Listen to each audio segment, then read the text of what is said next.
All right, guys, welcome into episode number 12 of the SEC Basketball Experience here at Southeastern 16. Joined as always by Max Barr.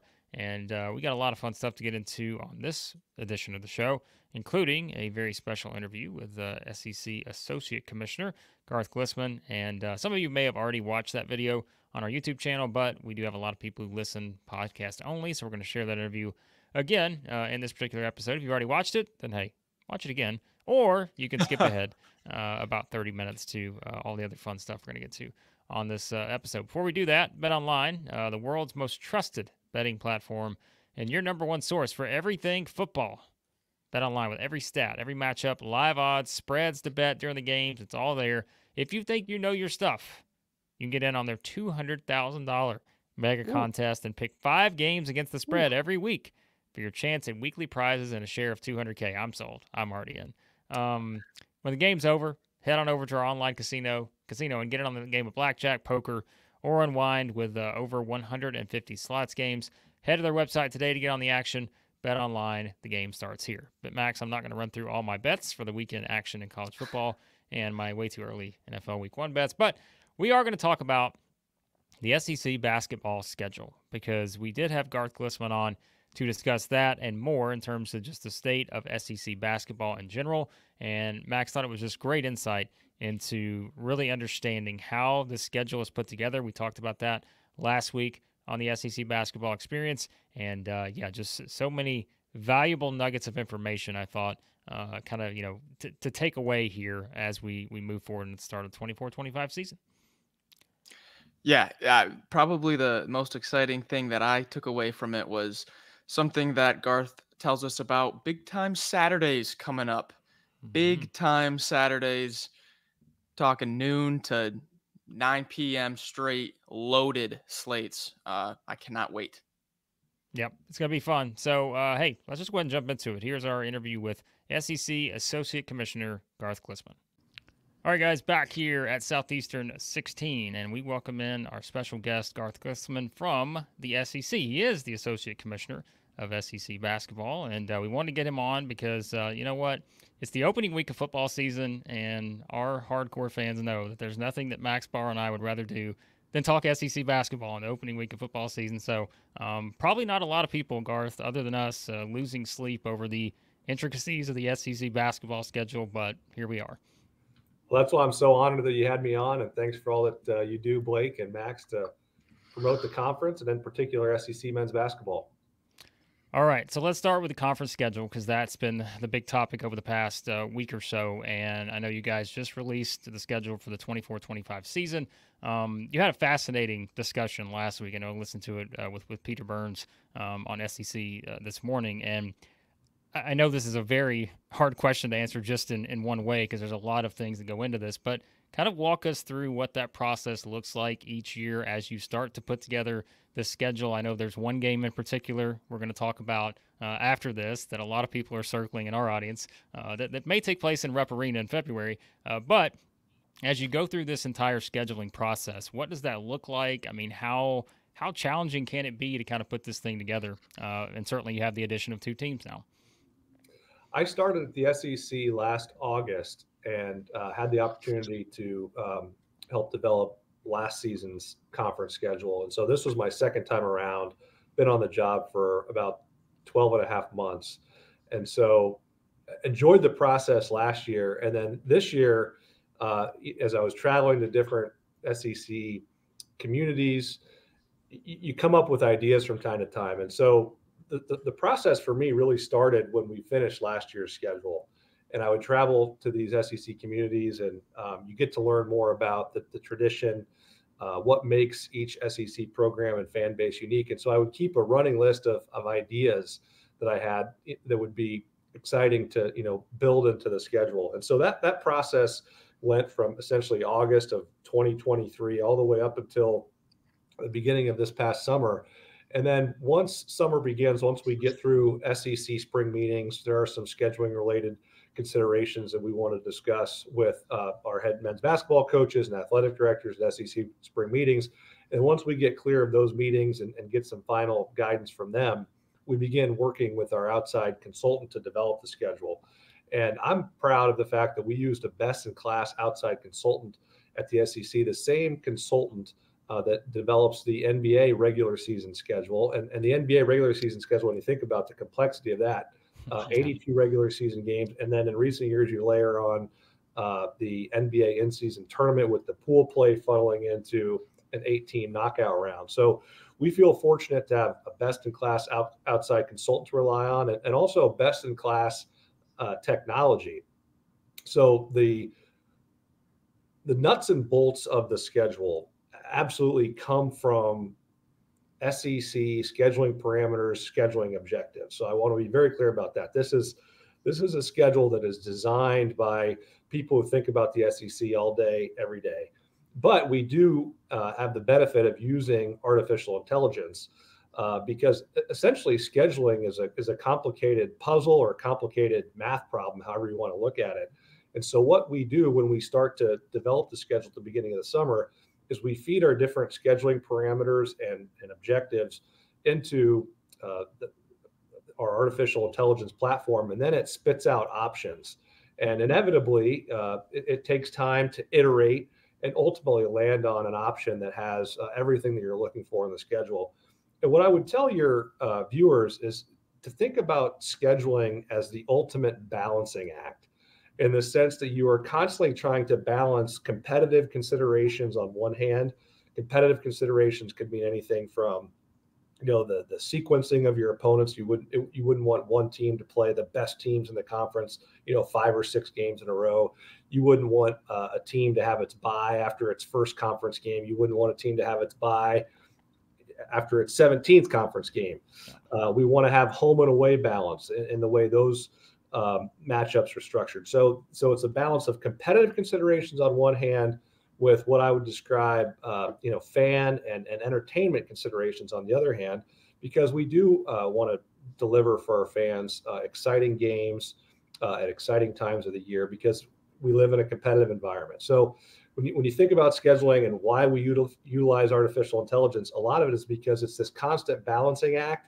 And when you lean into the competitive side of things, you may give up a little bit on the entertainment side or vice versa. And so ultimately, there's no schedule that's perfect, but it's an iterative process that's designed to try to strike the best possible balance. So you did the 14-team league last year, obviously 16 now. Is it as simple as we're giving the algorithm 2 more teams, or is there a lot more in play now that we add Texas and Oklahoma? It changes the dynamics in terms of what's hardwired into the schedule. So last year we played 18 conference games with 14 teams. So the way we designed it is that each of the 14 schools played every other school once, which amounts to 13 games because you're playing the other 13 schools in the conference. And that left 5 more games to play. So there were 5 2-play opponents. So last year was a 13-5 format. This year, excuse me, it was with the addition of Texas and Oklahoma now bringing us to 16 schools, we have a 15-3 format, meaning every SEC school plays every other school once, and then you have to get to the final number of 18 league games, you have to have 3 2-play opponents. We arrived at those 3 2-play opponents in the sense that athletic directors picked 2 of the what we call permanent 2-play opponents. So, for example, Alabama and Auburn are hardwired 2-play opponents. Ole Miss, Mississippi State, hardwired 2-play opponents. Oklahoma and Texas, it's hardwired that they're 2-play opponents. Those traditional rivalries that you want to preserve. And then the conference office had the discretion to choose one of those 2-play opponents. Last year, we had discretion to choose 2 of the 5 2-play opponents. This year, we had more limited discretion in the sense that we chose 1 of the 3 2-play opponents. So it's a little bit of a different math problem that figures into the scheduling formula, which is something that a lot of conferences across the country are dealing with as conferences have expanded in number. You mentioned the balance and again, the entertainment aspect too of things. And, like I mentioned earlier, and, we certainly have a lot of Kentucky and Arkansas fans that watch our stuff. And I think, we were circling, we went back last week and looked at all the games on the schedule like, oh, that's exciting. That's exciting. And there's a lot of those, but you talk about the opening game on January 4th with A&M in Texas. Like that's an exciting game to have on the schedule that first weekend. But I know there's one in particular, like we said, February 1st, you have John Calipari now leading Arkansas to Rupp Arena to play Kentucky. And I know you mentioned this last week, but this is what I love about kind of the thought that goes into these scheduling things. That game happens.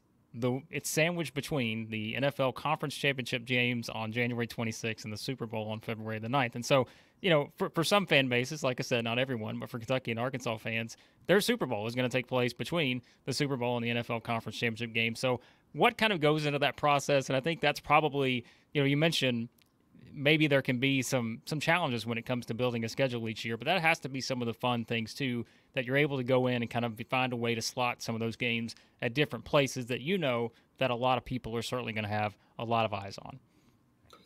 When building the schedule and living in SEC country, I try to be very realistic about the juggernaut that is SEC football. Right. And then also in the broader scope, you have to be mindful of the ratings juggernaut that is the NFL.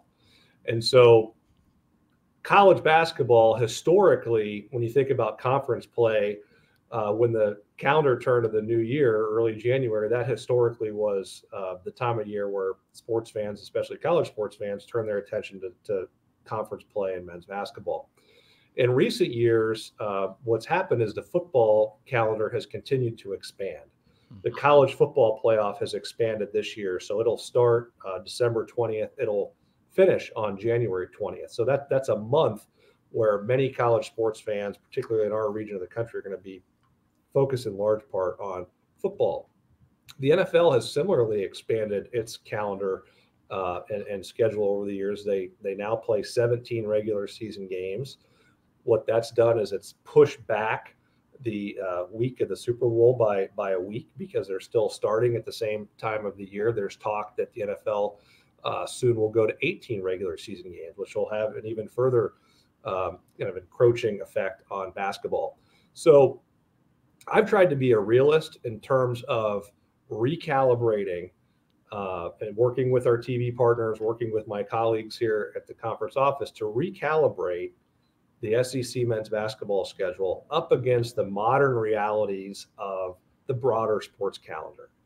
And some of the windows that worked in prior eras don't work as well anymore because guess what? We're not just playing bowl games on January 1. We're playing, bowl games beginning early in the holiday season, and we conclude with the national championship game on January 20th. So there's new dates that we're going to try to strategically position SEC men's basketball into, and some of that will be a bit of a learning curve for our fan bases.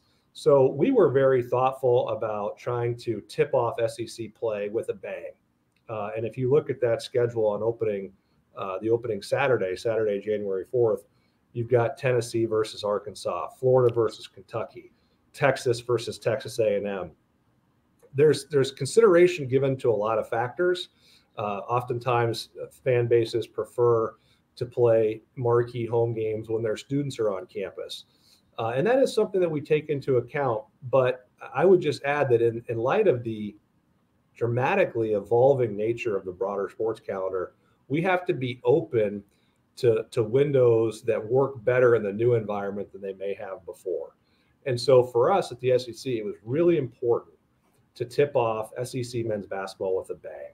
We want to get people thinking about SEC men's basketball as early in the season as possible. And we think an important way to do that is with a really appealing slate of games on the first Saturday of conference play. That's a similar strategy that's used by most professional sports leagues. If you look at what's happening on opening weekend of the college football season on Saturday, for example, you have 3 primetime SEC football games. Then the following day, LSU will play USC, another primetime game on Sunday night. So it's a pretty tried and true approach in other leagues that when you start, whether it's in pro sports, you start the regular season, or in our case, the conference season, you want to create some excitement out of the gates. And so that's what we've tried to do with opening day. And the same rationale applies to the placement of Coach Calipari's return to Kentucky. It's strategically placed, as you noted, on Saturday, February 1st, which is the weekend in between the NFC and AFC conference championship games and the Super Bowl. So we think that there's a little bit of a blank canvas to paint on in terms of attention and mind share in the sports world, and we expect that game to be the biggest story in all of sports that particular weekend. And of course, that perhaps might not be the case if it was played on the same weekend as the Super Bowl or the day before the NFC and AFC championship game. So have to be mindful of where the most strategic windows are and recognizing that those windows have evolved significantly in recent years. Yeah. Staying on that topic of Saturdays, and now there may be nothing to this, but I am curious. When you get those options like spit back from the algorithm, and you see Alabama Auburn, you get a Tennessee Kentucky, and it's on a Wednesday or something. Is it like, well, let's bump that to a Saturday and get these big time primetime games on a Saturday, or is where it falls on a normal week kind of just whatever, it might be on a Wednesday, it might be on a Thursday, or is it like, we know this is going to be a big game, we're pumping it to primetime Saturday? So it's, at the risk of overusing the term, it's a delicate balance. And why the reason I say that is you can hardwire certain games and certain patterns into the schedule. But when that happens, the math problem gets more complex because there's less room to put the other games. And we have a lot of what I would describe as competitively driven scheduling parameters. So some of the scheduling parameters that may not be known to some of our fans is that in the first 4 games, 2 of them have to be at home. In the last 4 games, 2 of them have to be at home. Last year was the first year in quite some time that we introduced buys into the SEC conference schedule. And so we're very mindful about where we place those buys. No team has a buy in its first 5 games or its last 5 games. Then you also have to hardwire in the matchups that we talked about earlier, right? That every team is playing every other team at least once, and then they have their 2-play opponents, and there's certain home and away matchups and rotations that have to be honored. So a lot of that is hardwired into the schedule. And then when you start layering on top what I would consider fan-driven or entertainment-driven requests, it just the math becomes harder. So you have to be mindful not to ask too much of the artificial intelligence algorithms, because they can't make an impossible math problem work. So we work with our TV partners to prioritize certain games. If you look at our schedule this year, and hopefully SEC basketball fans feel it this season, there's going to be a lot of big games on Saturdays. We want to make those tentpole events, take the excitement from SEC football and just carry that into January, February, and early March, and create some exciting moments on iconic SEC campuses during the conference portion of the basketball season. But that's not to say that we aren't going to be playing some big games during the week. We have marquee ESPN windows on Tuesday night, and it's really important that we always have a marquee game on Tuesday night to feature the conference. So there's some high level games that are going to be played during the week. But I think if our fans kind of go through the entirety of the schedule, they will sense an appreciation for iconic Saturday games on SEC campuses. We really want to give the people what they want. And our fans are what make the SEC so special. And one way to honor them is, to the extent possible and to the extent that it works with our TV schedule and TV partners, trying to drive a lot of those big games onto Saturdays where fans can really go and make a day of it. So I'm going to go back to the balance buzzword, because I think it applies to this scenario too. I know it was a couple of years ago, and I know he's talked about it since, but Commissioner Sankey was talking about, when we knew that Texas and Oklahoma were going to join the conference, a lot of people are asking, okay, well, what does that mean for the conference schedule in terms of number of games? And another thing he's continued to point out is that it just feels like it's a good balance in terms of that rotation, which you mentioned earlier, how you kind of structure who plays who, how many times you play a certain team, that kind of thing. Obviously, I'm sure, there have been discussions kind of debating back and forth. what do you sort of anticipate in terms of, is there a scenario where, I mean, this, as you know, this is such a changing landscape in college basketball and college sports in general. People are talking about NCAA tournament expansion, all this other stuff.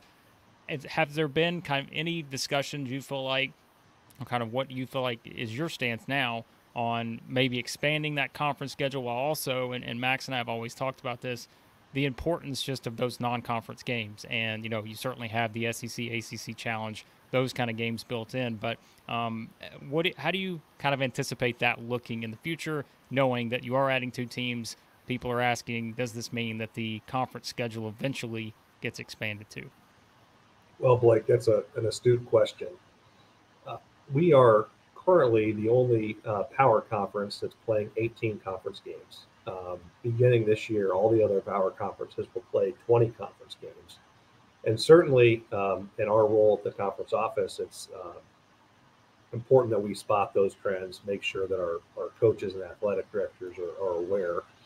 I don't want to divulge too many of the conversations that we have in those meetings, other than to say that it's something that we're monitoring very closely as we think about how to position the SEC going forward. I want to credit many of our SEC schools. If you look across the conference, many of our programs lead the way in terms of challenging themselves in non-conference play. And I think Alabama last season was the poster child for that. They went into conference play with, I think, 6 losses, but they were all, high-level quad 1 losses. And even in spite of, more losses in the loss column than you would normally expect from a team that ends up in the Final Four, their net ranking never really slipped. And so as college basketball becomes increasingly driven by advanced quantitative metrics and analytics, it's rewarding teams that are challenging themselves, and the selection committee and the computers, and particularly the net, are looking beyond record, and they're looking more closely at a team's overall resume, and a big part of that is their strength of schedule. So there's a lot of moving pieces when you think about the conference schedule and whether we want to be at 18 or 20 going forward. But I think that SEC schools deserve a lot of credit. And frankly, you've seen a number of SEC schools follow Alabama's lead in that respect. Auburn this year has every bit of demanding a schedule as Alabama had last year. Alabama is trying to recreate the same schedule they had last year. Tennessee historically has played a number of high-profile games in non-conference play. Kentucky always has those high-profile matchups, typically in neutral venues. So our schools are leading the way in terms of challenging themselves. But what I would say more broadly is that I think that college basketball as an industry needs to be mindful of the evolving sports calendar. The popularity of football is undeniable. And as the football season continues to expand, and in doing so encroaches upon the time of year that historically has been reserved for college basketball, in turn, college basketball decision makers need to recalibrate our schedule and find times in the schedule where we can capture the attention of sports fans in a way that's not competing head on with football. So that, I believe, will be the challenge for the college basketball industry moving forward. And my hope is that you'll see the SEC at the forefront of trying to recalibrate and position men's basketball for continued strength. This may be a very simple question. It may not be, but come early March, SEC tournament time, how does adding 2 teams now change the tournament bracket-wise, timing-wise, start date-wise, etc.?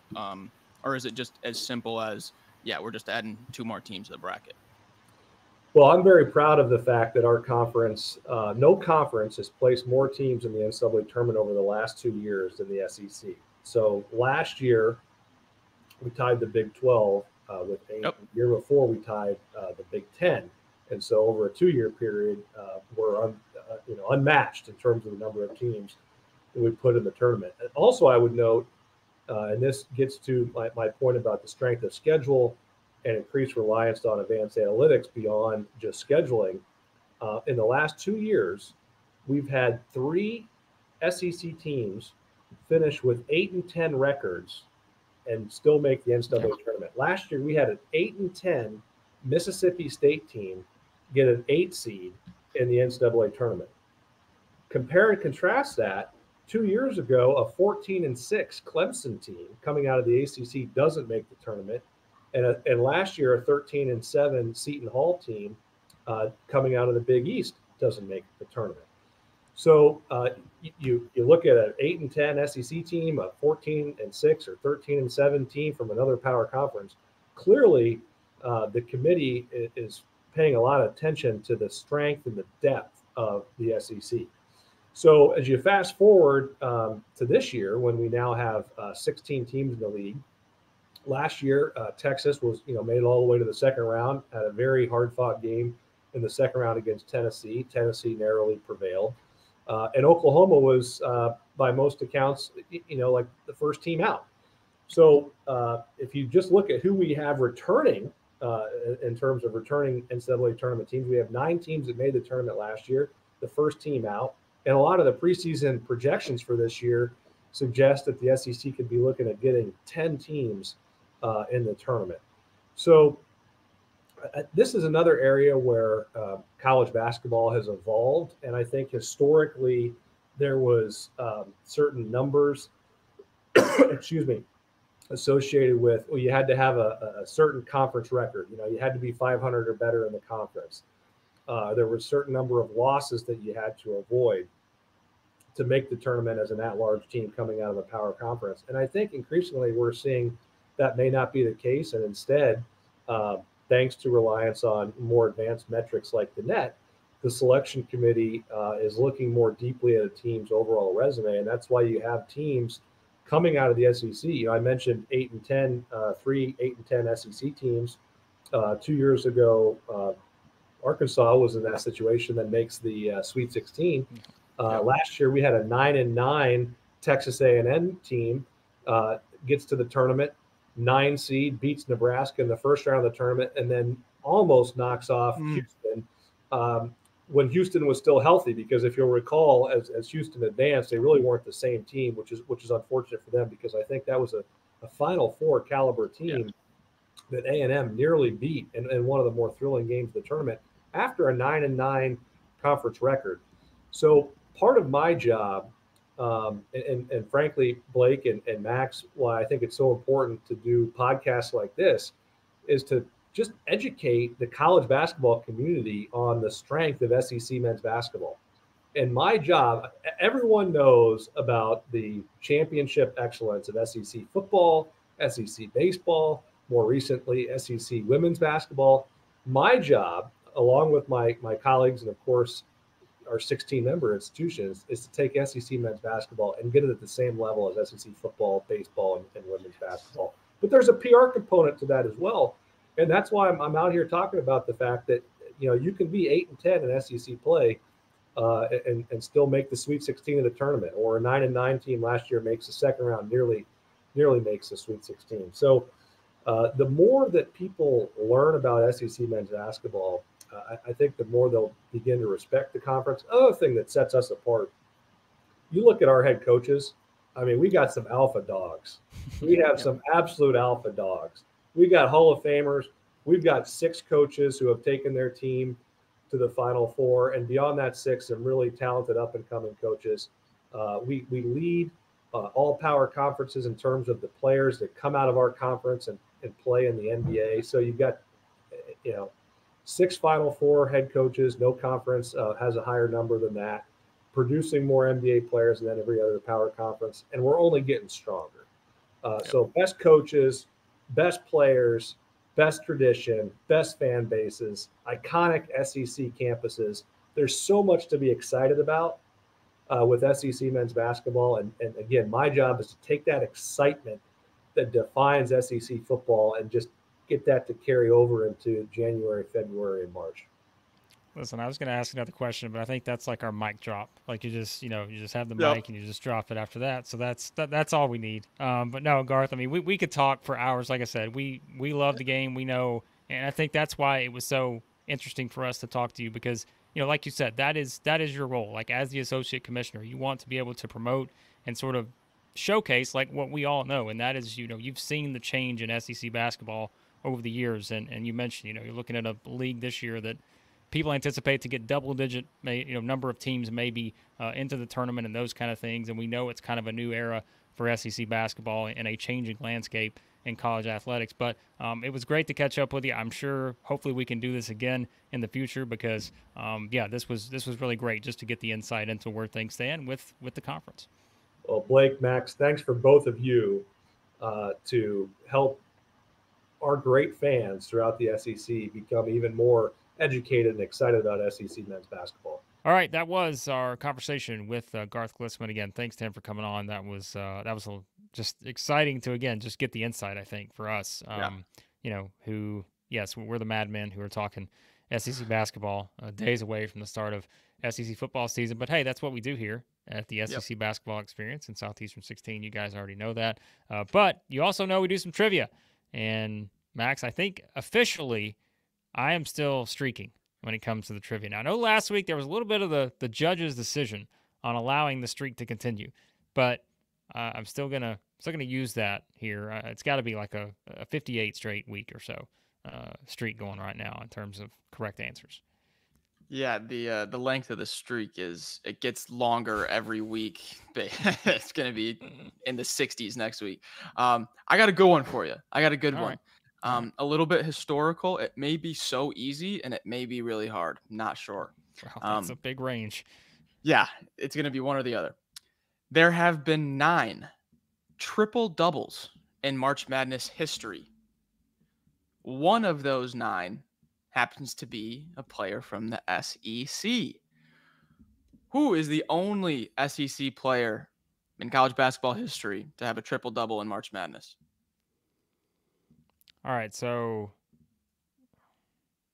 the history of the NCAA tournament dates back to when? Like, are we going back into like, the old days, or is this more of a just give me a range of times that may make it a little, it's like Who Wants to Be a Millionaire here?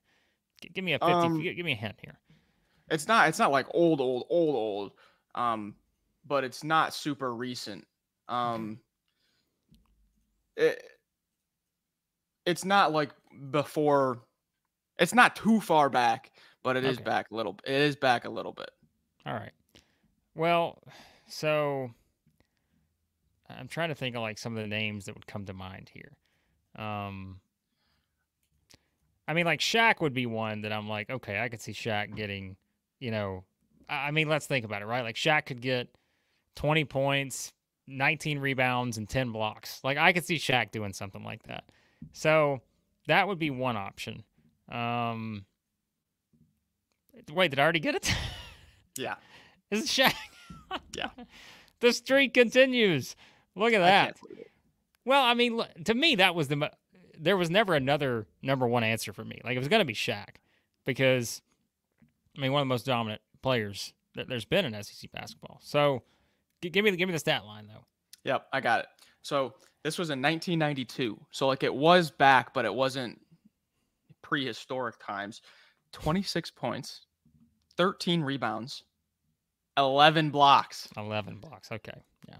I was either thinking Shaq, or I was like, it's got to be a point guard where, someone gets 15, 12, and 10 or something. But yeah, I thought Shaq would be the right choice. So, well, Max, you were right. It was either going to be extremely easy or impossible to get. So, you know what's crazy is there's only nine times it's been done in NCAA history, and 2 of the 9 are Draymond Green. That's crazy.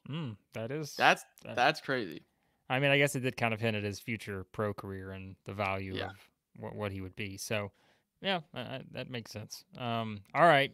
Well, chalk another one up for the good guys here on that one. Okay, so I'm going to give you this one. And, I mean, I think this is one where it's like, I'm curious. I'm going to go to Ken Palm for this one because I know you like your Okay. advanced Yep. stats. Okay, so I feel like this is one that's probably more your style, but Okay. and you can't cheat on this. You can't look at Ken Palm. Okay? I'm Scout's honor. So, the SEC has finished in the top 5 the past 6 seasons in only one Ken Palm statistical category. All right. So there's only one. Now it's very close because in another category, the only thing that doesn't allow them to be in this criteria is they finished 6th one year. So I'm just strictly keeping it to 5 though. So the past 6 seasons, the SEC has finished in the top 5 nationally in this category. Is it like mainstream categories, or are we getting real niche into the Ken Palm stats here? No, I think this is a pretty. I mean, this stat is kept, but I mean, this is just one that Ken Palm, uses as one of the criteria, I guess you could say. The first thing that comes to my mind, I'm not sure if they keep the stat for a conference, but is free throw rate. Well, you may be right on that because I'm going to assume that's correct. So that's actually, I'm going to give you a correct, a ding, ding, ding, because I'm gonna give you that one because there's no doubt in my mind that the SEC is in the top 5 in that one. That is not the one. Actually, wait a second. No, hold on a second. No, free throw. Yeah, okay. No. So actually, you may blow your mind with this stat. I hope you're ready for this. So this was not the one, but if I would have went there, the SEC has finished in the top, I think 10. Yeah, so SEC's finished in the top 10 in that category since 2014, which is not a surprise, I don't think. Nope. Free throw rate. Yeah. So. But anyway, this is a top 5. This is a top 5 past 6 seasons. And really, even before that, the SEC finished 7th, 8th, 6th, 7, 5. Which, look, I know these are, it's not like we're basing this out of, hundreds of conferences, right? You're only talking 32 conferences here. Yeah. But I think it is talking about sort of there is one that I think is interesting. I thought you would get this off the bat. Offensive rebounding? Yeah, it's offensive rebounding. Blocks is the other one that there was 6 last year, but the SEC has pretty much finished first in block percentage. Well, the rebounding, I thought of Shibwe. He probably had the conference on his own. Yeah, so the 2 year. So let's see. Shibwe was there 22 and 23. Is that right?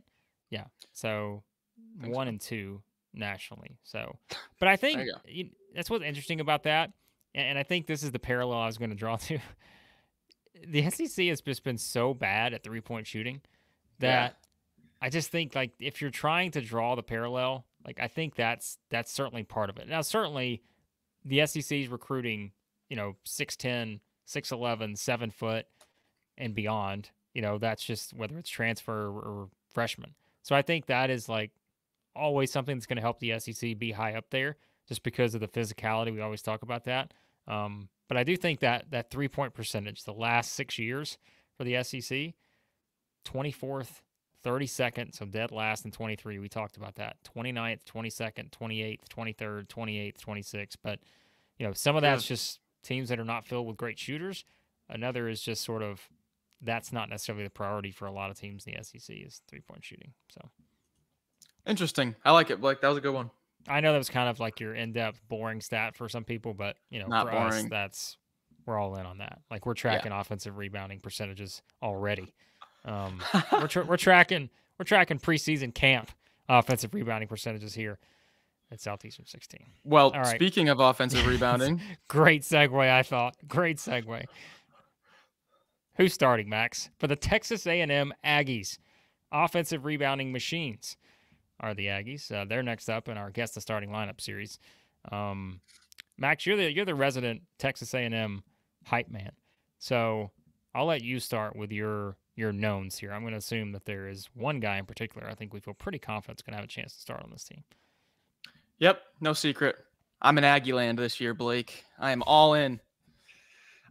We've often gone into episodes and been like in the background. This will be an easy one, but this will be, we'll slide through 4 of these and then we'll have one. This one's a little bit tricky. Mm-hmm. This one's a little bit tricky. Start with our locks, obviously. Whtie Taylor. I think this is going to be one of those like Ziegler situations when you look at the KenPom, most common starting lineups over the past 5 games, and you see like 99% and at one position. That's going to be Whtie Taylor at point guard. Is that the only lock? I think Solo Washington has to be in there, right? Okay. Yep.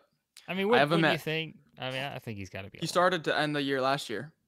Yeah, he started He really started all but one game from January 13th on. So I think he is a 100% lock in there. At the 4? That's what he was playing last year. That's where he started last year. Well, that's the thing, right? Is this team's got so many options in the front court. Whether it's you've got Payne, you've got Garcia, you've got Coleman. Well, let's talk about Garcia real quick, because I feel like Andy Garcia. Sign me up. Sign me right up. The thing with Andy Garcia is not only he, but also Buzz has come out in press conferences and says that he doesn't care about starting. That he'll play 30 minutes. He'll play into overtime against number 1 Houston, but he's not going to be a starter. He's come out and said he doesn't care. So he played 41 minutes as a non-starter. The NCAA tournament game against Houston. Yeah, so I mean, like, I would put him as the starter here, but he's not going to start. They've quite literally said that they don't care about him starting or not. He's going to get the minutes no matter what. So, interesting piece there. So that leaves you with either Pharrel, Payne or Henry Coleman, probably, right? I would lean Payne, to be honest, for the center spot. Yeah. With his block rate and everything. And Coleman had no problem coming off the bench down the stretch last year also. I feel like this is just an extremely unselfish team. Like, got a bunch of guys that have started a bunch of games, came off the bench a bunch of games. Yeah, I mean, the thing with Coleman, right, is like the first, 2 years, I guess, or however long he was there. Yeah, I think he's been in there a while now. But yeah, the first 2 years he started a ton. Last year he started the first, 12 to 15 games or so. But really it was that switch we said earlier with Washington, where from January 13th on, it was Washington who got to start in all but one game. So like, well, he was injured. I think, right, that's the thing, right? He had some injuries, but still, I mean, I think that's kind of where you had Washington secure that spot. And yep. So I'm with you. I meant Washington was injured. Oh, I'm sorry. You're right. Yeah. So the one game, yeah, you're right. That's and then Washington comes back, takes the spot. Yeah, you said it right. Max knows I'm going off of very little sleep today. So if I start calling guys by different names, you'll know why. But yes, like so I think it's probably Payne too, and I think Coleman is probably, but I don't know though. I mean, Coleman's been the there minutes the minutes are gonna be similar. Yeah. I will accept that. I think Washington and Payne in the front court leading the way because, like you said, I think Garcia is going to play more than either one of them. But it's just we're just going to assume he's coming off the bench at this point. So, no matter what, though, what take away from this, Garcia is he's probably going to be the number 1 minutes guy there in the front court. Yeah, I agree with that. So then we've got Whtie Taylor and his running mates here. We've got Zhuric Phelps from SMU, very high on him and his defensive ability. The Manny Obaseki breakout we were all witness to the last month or two of last season. Then you got Jace Carter, who was kind of a utility guy last year, couldn't really get his shot going. And then speaking of getting shots going, CJ Wilcher, who they brought in from Nebraska pretty much solely for shooting. You kind of got those 4 guys to start in the 2 spots next to Wade. I think this is a pretty easy choice for me. I think me too. Phelps is the guy. I just think if you're doing it by production, he's the most productive of the group, right? So, yep.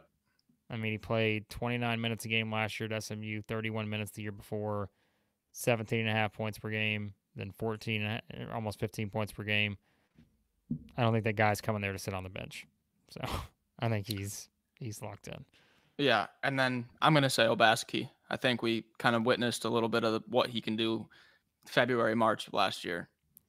Yeah, he's always been someone. I mean, we've been talking about him for years now in terms of like just waiting for that big sort of breakout. And I think he finally had it last year to end the season. So I would have to assume that you're going to want to build off of that. I mean, the guy finished the season with what? It's either 9 or 10 straight double-digit games, whereas, he may have hit that total maybe the previous 2 seasons or whatever. So I think it's got to be Obaseki.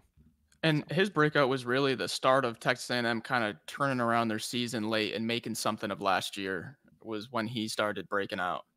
Yeah. All right, so we got Wade Taylor, Zhuric, Phelps, Manny, Obaseki with Solo Washington and Pharrel, Payne starting with Henry Coleman and Garcia real close behind. So Buzz Williams' best team ever. You never know.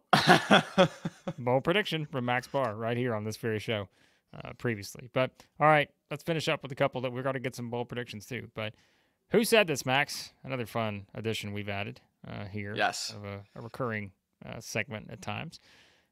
What do you got? Who said this, Max? All right, here we go. So this is back in 2019. Mm-hmm. Coach may or may not have been in the SEC at this time. Wait, so 2018 you said, or 19? 2019.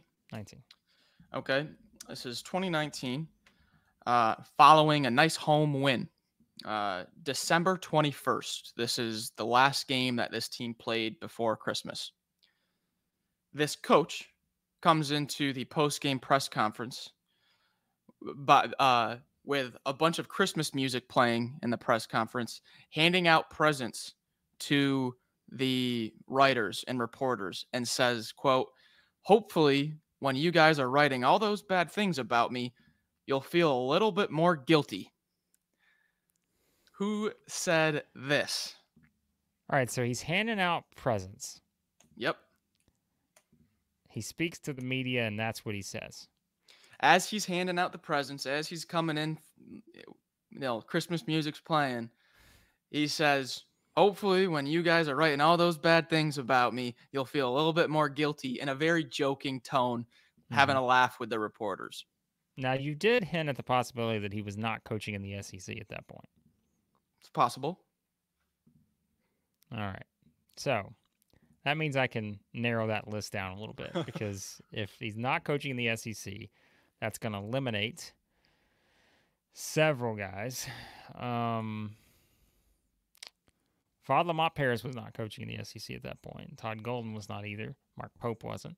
Matt McMahon wasn't. Chris Jans was not either. Nope. Although I don't know why he would have written things about Chris Jans. He had pretty good teams at New Mexico State. Your go-to guy in some of these is Chris Beard, I feel like, who was also not coaching in the SEC then. Mike White was not coaching Georgia, but he was in the SEC. John Calipari was as well.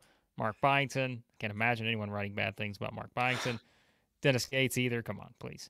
All right, so that's going to narrow down the list for me pretty substantially. This, to me, feels like either a Mark Pope or Chris Beard type thing. But I could see the giving person that Father Lamont Paris is. I could see this being him too. So I will narrow it down and say that, although, was he coaching anywhere then? Like, I'm not cheating here. I'm just trying to think if this guy was coaching anywhere at that level. Weighing your options. Why would anyone have said anything bad about Mark Pope, who had just led Utah Valley to a WAC title, I'm pretty sure, maybe that year?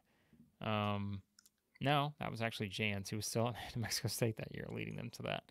So this feels like a Mark Pope thing. I know that's not the right answer, but it just feels like a Mark Pope type thing to do. So I'm going to go with him, even though sometimes, Blake, you just have to go with your gut. Following a 91-61 home win over Weber State, BYU's Mark Pope enters the press conference to Christmas music. The Christmas music thing was the one where I'm like, I can see Mark Pope coming in with the music playing. Yep. I couldn't see that from some of the other guys. So I could see them doing it, but the music was the one that tipped me off where I'm like, that feels like Mark Pope. So Yep. It was there you go. It's a funny video too if you end up going and watch it. All right. Yeah. Okay. Are you ready for this next one? So this coach this is a very recent quote. So you know the guy's coaching in the league right now. So here we go.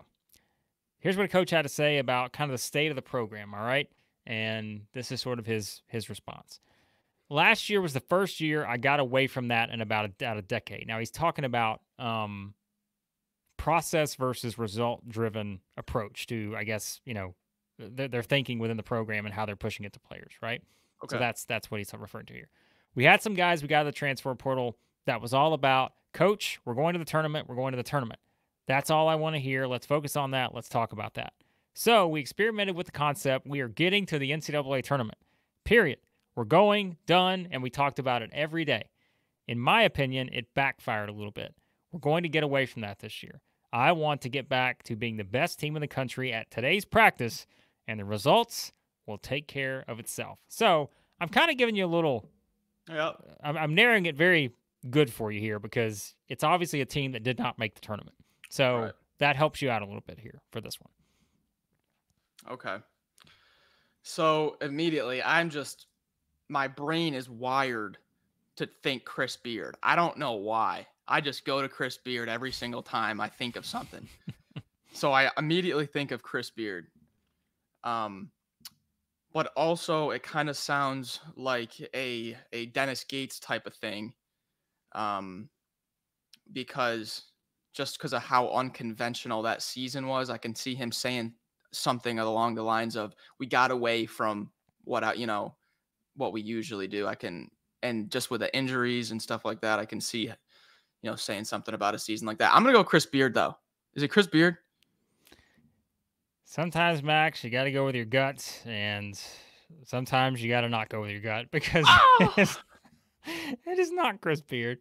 It is the one guy you're probably leaving out that you're going to kick yourself about because this is absolutely, I think if you would have said this to me, I would have this would have been a top 2 or 3 choice for me. But the team that did not make the NCAA tournament last year, one of those was the Georgia Bulldogs.